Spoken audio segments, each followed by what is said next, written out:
Hello, welcome to this overnight taste challenge. We have two 90 proof American rye whiskeys. And this one is Sazerac Rye, introduced, I'm pretty sure it was the year 2000, the last year of the 20th century, the year 2000, but I'm not quite sure. So I'm not going to put an introduction date. I don't know for sure, but it seems that way.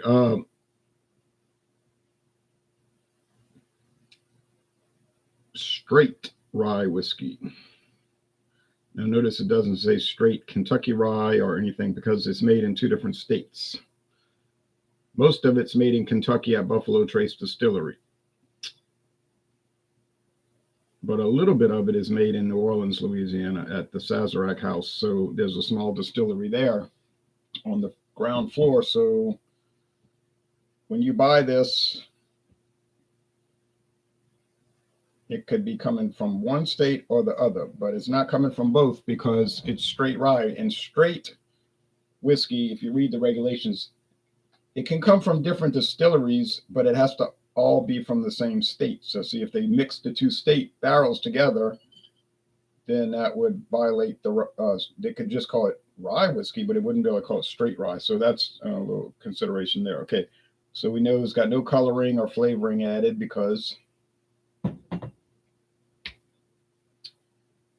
it's straight whiskey and you can't add coloring or flavor into straight whiskey. Okay, so it says perfect choice for making America's first cocktail. Then they got the website and a phone number you can call if you want more information about it. 45% alcohol. It says distilled, aged, and bottled for Sazerac Company by Buffalo Trace Distillery, Frankfort, Kentucky. So this bottle's coming from Kentucky. So you say, well, it's contract distilled. Buffalo Trace does it for the Sazerac Company. It's not a contract because Sazerac owns Buffalo Trace Distillery. Okay, here is the competitor, Bulleit Rye, introduced in 2011. Now, I know that definitively because on the website it says introduced in 2011. 95, it says Bulleit 95 Rye, but the actual name is Bulleit Rye, as by virtue of their website, it's called Bulleit Rye, but it's 95 proof. 90 proof, but it's 95% rye. That's what the 95 means. 95% rye, 5% malted barley. Sazerac, they don't give the percentage. So we don't know if we know it's at least 51% rye. That much we know because that's the law. But exact number we don't know. Now they got people that claim that they know. They'll make statements like, oh, here's the mash bill and all. And I ask them, where do you get that information? You never get a definitive answer. Real cork. It's not particle pieces of cork. It's not neoprene, but it's a real hunk of actual cork, as you can see.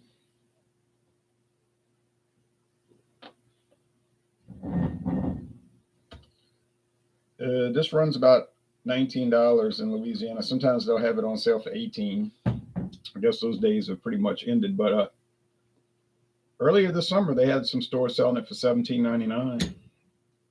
But you can definitely get it for $18.99. You can definitely get it for $18.99. Just got to shop around. I hear some people saying in other states they're paying like $50 for it. I say $50 for Sazerac Rye. Now, neither one of these have an age statement. We don't know how old they are. So if someone's telling you they know, you need to question it. Here's cork, but it's the particle board cork. Little chips of cork.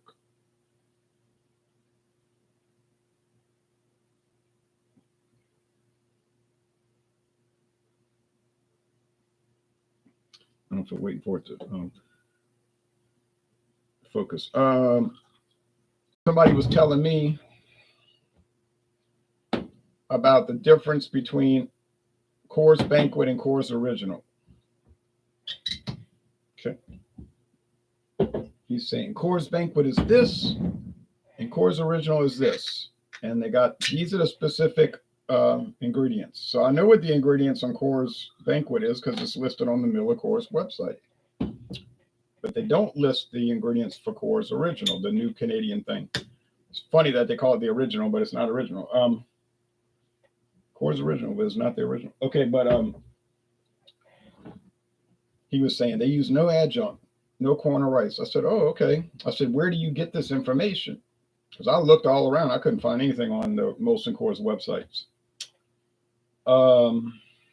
He said, I read it on some blogs. I said, oh, you read it on some blogs. So there's nothing definitive. See, you read it on blogs is not official, okay?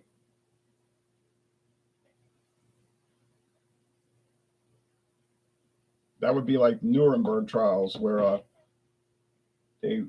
people were getting convicted on hearsay evidence. It was an American lawyer. He reviewed those trials in 1946, and he was saying, I think they went longer than that. He was saying, these guys have never been convicted in an American court because a lot of it was just hearsay evidence. You know, they'd say, did you see this happen? No, but I heard about it.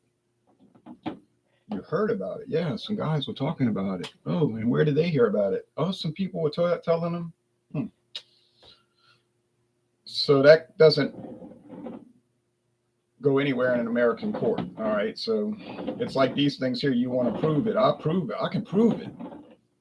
People all the time, they're saying, oh, yeah.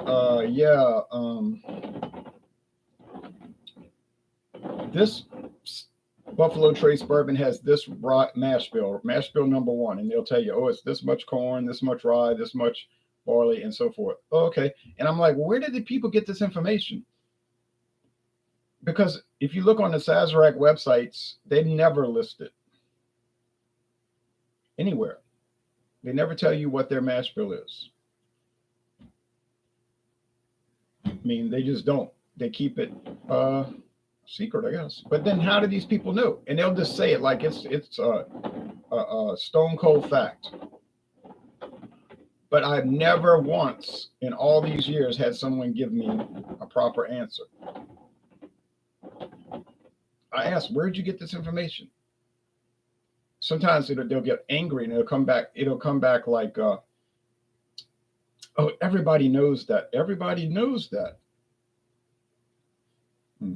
Everybody knows that. Okay, well, anyway, so we do know the Bulleit Rye mash bill because they tell you on the website, on the bottle, 95% rye, 5% malted barley. No corn, no rice. Yes, and some whiskey is made with rice, believe it or not. There's a rice whiskey in Louisiana. No wheat. 2 ingredients. Rye, 95% of that is rye, and 5% malted barley. That's definitive proof. It's not conjecture. That's not, oh, I read it on a blog. That's the straight answer. Okay.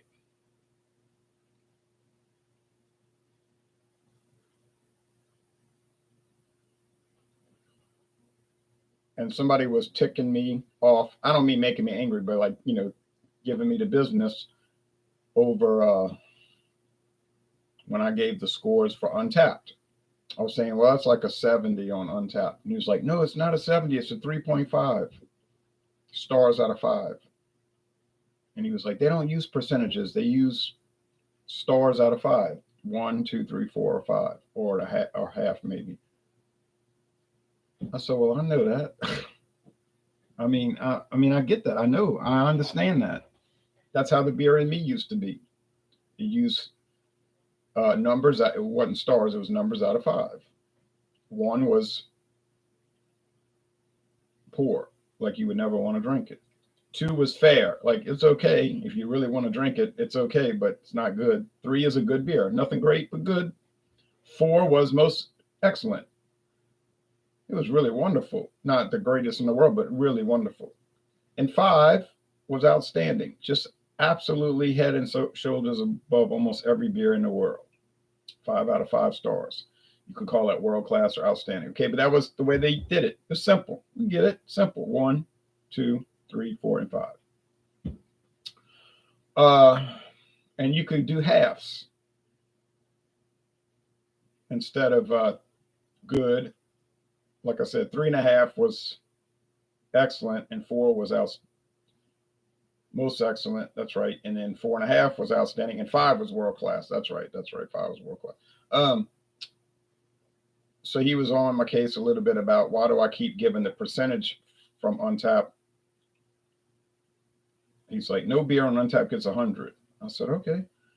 But I understood that all along. I mean, he was telling me what, I wasn't angry about it at all. I was like, I know this already. Since I'm giving percentages from Rate Beer and Beer Advocate, then I'll just do the percentage from Untapped. And I understand it's a different system. I get it. I'm aware. I don't know how much longer I'm going to quote Rate Beer, though, because they have had a sign-in problem for over a week now. Cannot sign in. It won't let you log in. It will sort of let you log in, like it'll look like you're logged in. It'll show you your reviews, all the reviews you've done. But when you try to write the review, it won't take it. It'll go back and flip back and say, sign in. I was like, this again? They had this problem last year. It went on for a month. And it's like, if you can't do your website properly and it's not working, well, just shut it down. You're only seeing like 7 to 8 reviews for each beer anyway. Now these days, everybody's on Untapped. You get a little bit more people on Beer Advocate, but not too many either. All right, aroma. Yeah, no. I don't think this should take too long. Just smell like basic rye whiskey. Not good. I mean, it is good, but you know what I'm saying? Not exceptional or remarkable, just regular rye whiskey. Oh, yeah, some people will say Sazerac Rye. That's aged 6 years. I know. And how do you know this? Well, it's just common knowledge. Oh, it is, really? It's common knowledge? I don't think it is. It's common conjecture, maybe. Okay. Same, but less.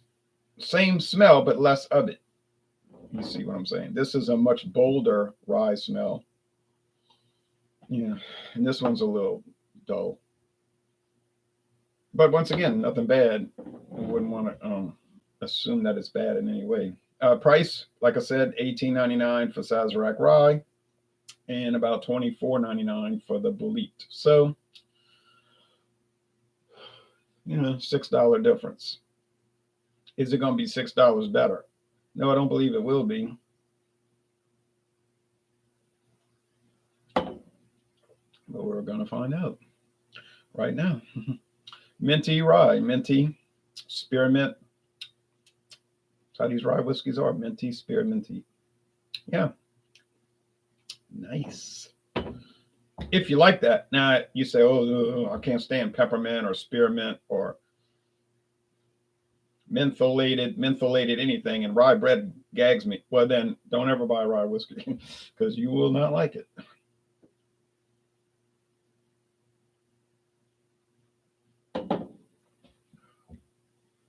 Huh. The aroma wasn't going anywhere much with this, but the flavor is hitting it. Minty rye, mentholated, rye bread crust. These are comparable. Can't say they taste the same, but they're sure not too different.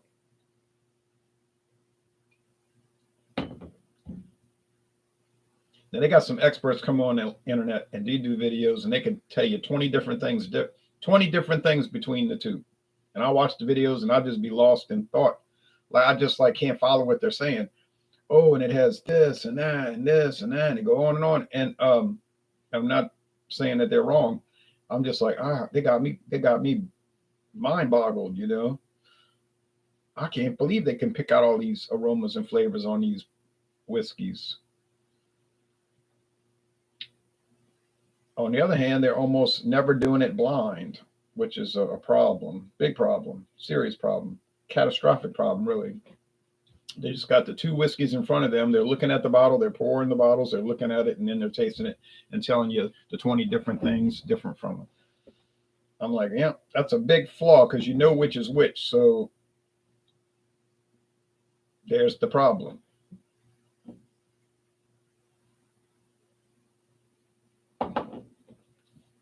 But if it's a blind taste test and you don't know which is which, then you can tell me if they're really different. Don't tell me they're 20 ways different and you know which is which because you're looking at the label in the glass.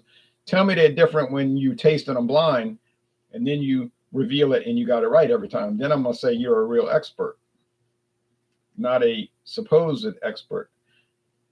And somebody asked me a few years ago or whatever, and it's more than once. Somebody said, well, who made you an expert? I said, no, whoever said I was one. I never made any claims to being an expert on these videos. Not anywhere in the videos. Go back and find it. I'll give you $100. Of course, you're not going to find it, but I don't make bets unless I know I'm going to win. That's the way I gamble. I only make bets when I know I'm going to win. You say, well, that ain't no risk. I know. That's why I don't bet normally. I don't gamble unless, so if somebody argues with me about a fact and I say, I bet you $100, that means I know I'm going to win. All right. Don't bet me. Because I don't take chances on that. I'm already sure about it. If I'm not sure, then I'm not going to bet. I'll just be like, well, that you might be right, you might be wrong. I think you're wrong, but I'm not sure. I'll say that. I'm not sure, but I'm going to check on it. I ain't taking a risk.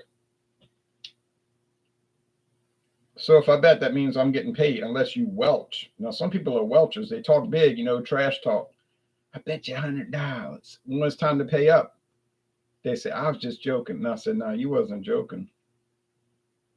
You're trying to weasel out of it because you'd have won the bet. You'd have been demanding the money or want to fight or something. I know these type of people. And they're everywhere. Okay.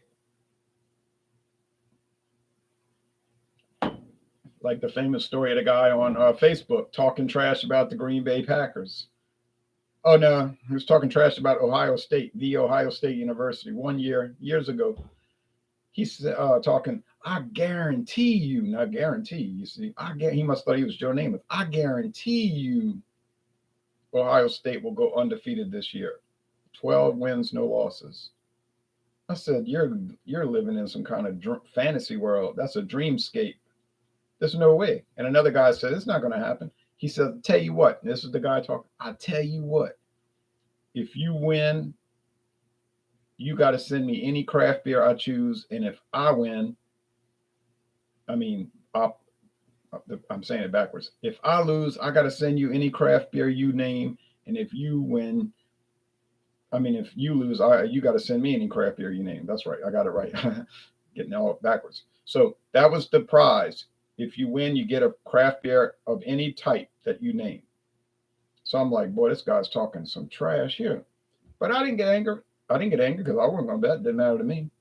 I don't even know the guy. He's on. People send me Facebook friendship requests. I approve it unless it's an obvious scammer like some beautiful woman, I'm like, uh-huh.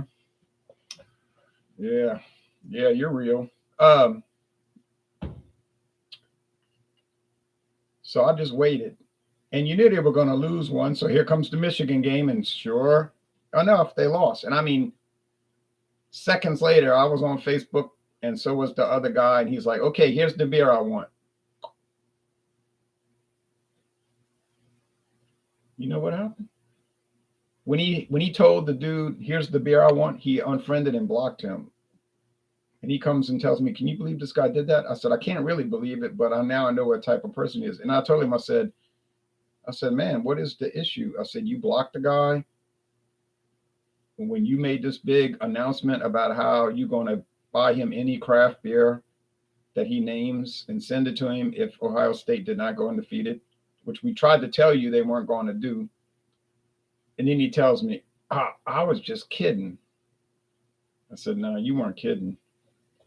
You just thought you were going to win. I don't know why you made such a bad bet. I said, what kind of person? I never talked to the guy again on Facebook. He might still be my friend in a nominal sense, but I was like, and he used to post stuff in Alcoholics. I would always ignore it like it was not there.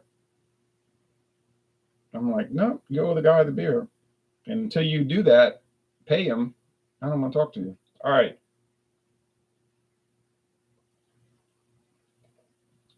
If I lose the bet, I'm paying. Of course, I ain't going to lose the bet because, like I say, I never bet unless I know I'm going to win. All right. the cut and dry of that is I'm not interested in gambling. You know, this guy at work always tell me I was gambling, I won money. I said, I hope you don't get hooked on that. I'm not hooked. I just do it every day. I said, okay. This is fine. It's just fine. That's all right. I like it. It's fine. A lot of beers, wines, liquors are like that. They're fine.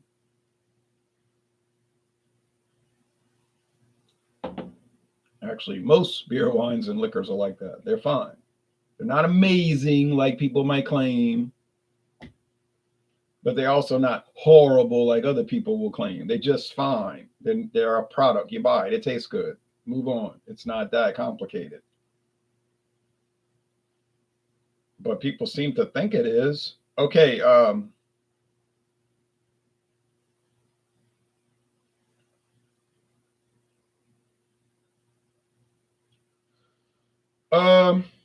Yeah. So that's what these two products are. They're nice. They're fine. Good. Buy them. Or if you don't want to, don't buy them. But don't get on the internet talking about how amazing. Oh, Rye, Bulleit Rye, it's amazing. It's not amazing. They don't even claim on the website that it's amazing. They just say it's good. You'd like it more than likely.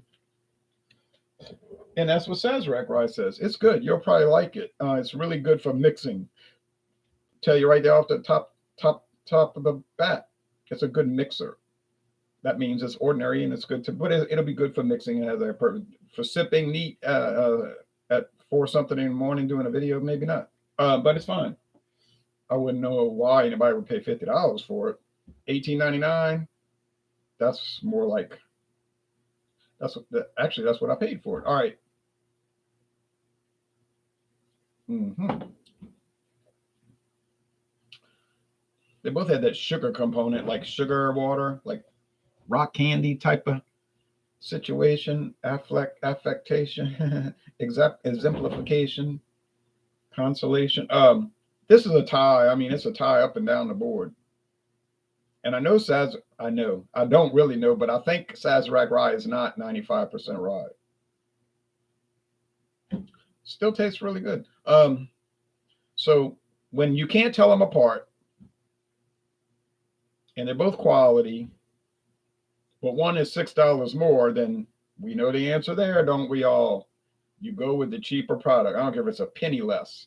You go with the cheaper product. So by virtue of that, Sazerac Rye wins easily because you're saving $6 and you've lost 0% quality. It's a pure trade-off. It's not a something you got to contemplate. You know, most trade-offs you say, well, I got to give up this and I get that and so forth. Not here. It's a total approach conflict. You go for it, you pay $6 less, and you get just as good of a product. There's no downside to it. There's only upside. And that's the kind of conflict we like. So, I mean, you still have to make a choice. That's what a conflict is, a situation that requires a choice. But my choice would be Sazerac Rye for the win. Sazerac Rye for the win. And that's real paint on there. It's not like a sticker that makes it look like a painted label. All right. That's the story. And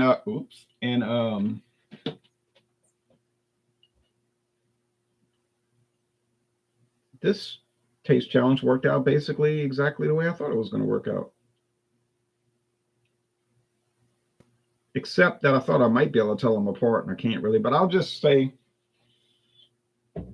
and this is not official, I'm going to say it's a tie. I can't tell them apart. I'm just going to say I can't tell them apart. But I'll just look at the label and take a guess just for the fun of it. But don't count it as getting it right. We're going to count this as a draw. So we got what? 4 wins, 1 loss, and 1 tie. I think that's the way it's going down so far. 4 wins, 1 loss, 1 tie. Well, that's not too bad, but these products, they're so similar. It is the Sazerac Rye. I got it. Oh, well, let's change that. Okay, we are going to make it official. See that? Self-serving, right? When you get it wrong, oh, well, it's unofficial. But if I get it right, we're going to count it. No, I'm not going to do that. That wouldn't be right. Okay, cheers to you, Sazerac Rye. You did a good job. Bulleit, you did very well, too. It's just that you got a $6 price disadvantage, and that's not working for me. All right, y'all take care and have a great Monday, and see y'all soon, we hope.